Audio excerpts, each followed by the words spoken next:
Sir ఇప్పుడు దాసనారాయణరావు గారి కెరీర్లో 150 సినిమాల్లో ఎక్కువ సినిమాలు చేసింది నాగేశ్వరరావు గారితో కదా? నాగేశ్వరరావు 20 సినిమాలు చేశారండి. 20 సినిమాలు చేశారు. ఓకే. నాగేశ్వరరావు గారి కంటే ఎక్కువ సినిమాలు చేసిన వాళ్ళు ఉన్నారా దాసరి గారి కాంబినేషన్లో? లేదు కదా?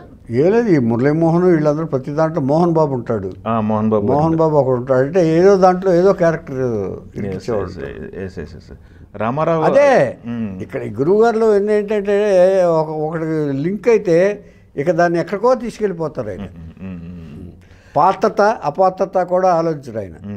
వీళ్ళు మనతోటి సిన్సియర్గా ఉన్నారా లేదా అని కూడా ఆలోచన ఆయనకు ఉండదు. అక్కడ కాళ్ళ దగ్గర కూర్చుంటే ఇంతే సంగతులు అయిపోయింది. అడ్వాంటేజ్ తీసుకున్న వాళ్ళు చాలామంది ఉన్నారు సార్. ఆయన బోళాతనాన్ని అడ్వాంటేజ్ తీసుకునే వాళ్ళు, లాభం పొందిన వాళ్ళు సిన్సియర్గా పనిచేశారంటే మాత్రం నేను ఒప్పుకోను సార్. నాగేశ్వరరావు గారి సినిమాలకి మీరు ఎన్ని సినిమాలు పనిచేసేసారు? రామారావు గారికి 4 సినిమాలు పనిచేశారన్నారు. దాంట్లో నాగేశ్వరరావు గారితో ఎక్కువ చేయలేదు సార్ నేను. యూనిట్ మీకు పడేది? మాకు పడేది కదా. నాకు ఇప్పుడు రఫ్ యాక్షన్ ఈ సినిమాలు పడేది. యాక్షన్ సినిమాలు వచ్చినప్పుడు మిమ్మల్ని పంపించేవాళ్ళు. యాక్షన్ కటకటాలు రుద్రయ్య కృష్ణరాజు గారితో, రంగున్నోడి, ఇవన్నీ ఈ షెడ్యూల్స్ బాగా ఇది ఉండాలి. తర్వాత విశ్వనాథ నాయకుడు లాంటి సినిమాలు, ఇవన్నీ నేను అంటే వాటికి ఎగ్జిక్యూషన్ మోస్ట్ ఇంపార్టెంట్ అండి కొంచెం. అందుకని దానికి సాఫ్ట్ సినిమాలకి వేయలే నేను. నన్ను వేసేవారు కాదు. నాగేశ్వరరావు గారు అన్ని సాఫ్ట్ సినిమాలు కదండి. ఎక్కువ చేయలేదు కానీ అసలు అయితే పరిచయం ఉంది. పరిచయం లేకపోవటం ఏంటి? నాగేశ్వరరావు గారు నాకు ఒక ఈగో ఉండేదండి, ఎవరికి నా పేరు చెప్పకూడదని. ఓహో. నేను ఆర్టిస్టుల దగ్గరికి ఎవరికి వెళ్ళి నేను ఇలాగ అసిస్టెంట్ డైరెక్టర్ అండి, నా పేరు నందం హరిశ్చంద్రరావు అండి అని చెప్పేవాడు కాదు.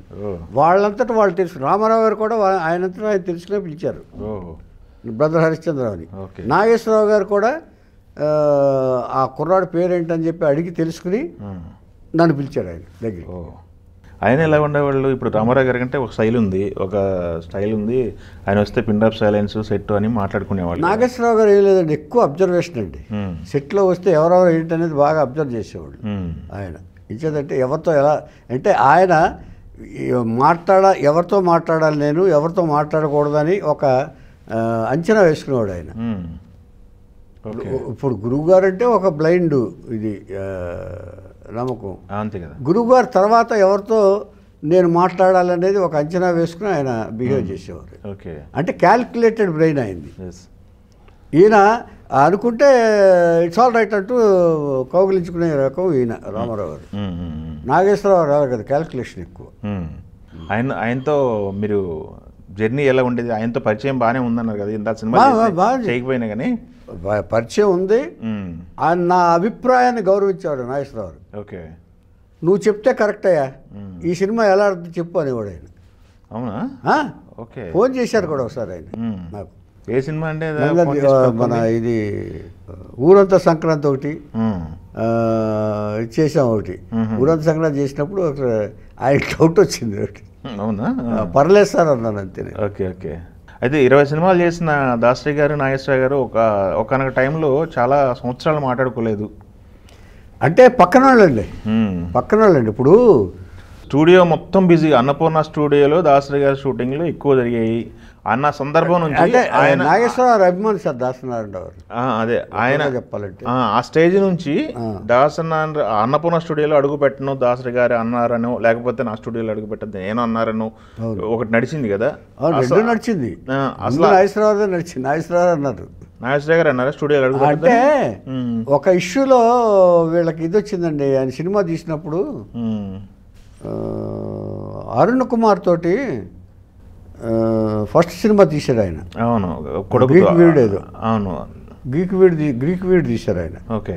గ్రీక్ వీడ్ తీసినప్పుడు కొంత బాకీ పడ్డాడు ఈయన. అప్పట్లో ఉదయం పెట్టి ఈయన ఫైనాన్షియల్గా చాలా ఇబ్బందులు పడుతున్నాడు. ఆయన ఉదయం పత్రిక వల్ల ఆయన ఫైనాన్షియల్గా చిల్లుకొండ ఉంది చూసారా పత్రిక అంటే. పైగా రామోజీలాగా ప్లాన్డ్గా చేయలే ఆయన. ఒక ఆవేశంతో చేసిన పత్రిక ఉదయం. ఎప్పుడైనా సరే టేక్ ఆఫ్, ఎప్పుడైనా సరే మన ప్రయాణం ఎప్పుడు కూడా. ఎందుకు అంత ఆవేశం వచ్చింది గురుగారిది? చెప్తా. ఈ ఒక అడుగుతోనే స్టార్ట్ కావాలండి ఎప్పుడైనా సరే. కానీ ఆయన ఫస్టే 100 అడుగులు ఇస్తాడు. పేపర్కి అది కరెక్ట్ కాదు. ఇన్వెస్ట్మెంట్ అంటే వాళ్ళంతా చాలా ప్లాన్డ్గా. రామోజీ గారు ఏం చేశారంటే ఒక 11,000 సర్క్యులేషన్తో స్టార్ట్ చేశారు ఆయన. గ్రాడ్యువల్గా పెరిగింది అది. ఈయన అలా కాదు, ఏకంగా 2 లక్షలు అంటే దాని ఇన్వెస్ట్మెంట్ ఎంతండి. తర్వాత పేపర్ అంటే అప్పులు ఎక్కువ వాళ్ళ జనాలకు వేసిన తర్వాత పంపిస్తారు వాళ్ళు ఏజెంట్ల దగ్గరికి. పేపర్ ఏజెంట్స్ దగ్గరికి ముందు పేపర్ ఇన్వెస్ట్మెంట్ చేసేయాలి ముందు. అవును, డబ్బులు రావు. 1 మంత్ అయిపోయిన తర్వాత బిల్లులు కడతారు. ఈ డ్రాబ్యాక్స్ చాలా ఉన్నాయి. తర్వాత వ్యాస్ట్ ఇది. ఈయనకేమో ఎడ్యుకేషన్ స్టాఫ్ కరెక్ట్ అయిన వాళ్ళు లేరు. ఇచ్చేదంటే ఎంత వస్తే అంత అందిపుచ్చుకుందాం అనేవాళ్ళే తప్ప ఈయనకి పెర్ఫెక్ట్ లాస్ ఏంటి, విపరీతమైన లాసు, అసలు భయంకరమైన లాసు. తీసుకొచ్చి పెట్టడమే తప్ప ఇన్కమ్ లేదు, ఇన్ఫ్లో లేదు, అవుట్ఫ్లోయే. అదే టైంలో కొడుకుతో సినిమా అప్పుడు కొంచెం ఇబ్బంది పడి కొంచెం తర్వాత ఇస్తానంటే అప్పటికి మేనేజ్మెంట్ మారింది ఈయన చేతిలోంచి. ఓకే, నాగేశ్వర గారి దగ్గర నుంచి మేనేజ్మెంట్ ఈ సుప్రియ వీళ్ళ పిల్లల చేతిలోకి వచ్చేసింది. పిల్లల చేతిలోకి వచ్చేసేటప్పటికి వాళ్ళు కట్టాల్సిందే అన్నారు. బిల్ కడితే తప్ప మేము రిలీజ్ లెటర్ అంచేత రిలీజ్కి ఉన్నారని ఈయన హర్ట్ అయ్యాడు. హర్ట్ ఏదో మాట్లాడుకుంటారు కదా, ఈ మాటలు అక్కడికి వెళ్ళేటప్పటికి ఇంకో విధంగా మారుతాయి. పర్సంటేజ్ మారిపోతుంది. డోసేజ్ పెంచుతుంటారు. పెంచేటప్పటికి ఆయన ఇంకేదో అంటే ఇక్కడ ఇంకేదో పెట్టారు, మోసుకొచ్చేసారు. ఇదే ఎక్కువ జరిగింది వాళ్ళిద్దరి మధ్య జరిగింది ఇదే మాటల మొత్తం. ఆ తర్వాత క్యాస్ట్ కూడా తీసుకొచ్చారు అప్పుడు. అందుకని ఇవన్నీ డిస్టార్షన్ మనం నోటితో చెప్పకూడదండి.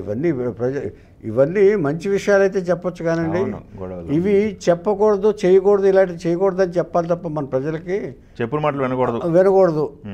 ఖచ్చితంగా వాడు చెప్పేది కరెక్టా కాదని విశ్లేషణ చేసుకోగలిగిన ఇది వీళ్ళకు ఉండాలి. వీళ్ళ బిజీ టైంలో అది ఆలోచించరు. అక్కడ వాళ్ళిద్దరికి బాగా. తర్వాత నాగేశ్వరరావు గారికి ఉన్న ఆలోచించేంత ప్రశాంతత ఇది లేదు. బికాజ్ ఈయన ఎందుకంటే నంబర్ ఆఫ్ ఆయన ఒకటే యాక్టింగ్ ఒకటే ఆయన ఆలోచిస్తాడు, కానీ ఈయన అలా కాదు కదా. ఈ డిఫరెంట్ ఇవి మైండ్స్ తోటి ఉండి డిస్టర్బ్ అయ్యి ఒకళ్ళు అనుకుని తర్వాత ఇచ్చేసి. బట్ ఈయన పెర్మనెంట్ విరోధం ఎప్పుడు పెట్టుకోలే ఎవరితో. ఇమ్మీడియట్గా మింగిల్ అయిపోయాడు ఈయన, కాంప్రమైజ్ అయిపోతాడు ఈయన, పెర్మనెంట్గా పెట్టుకోడు ఆయన.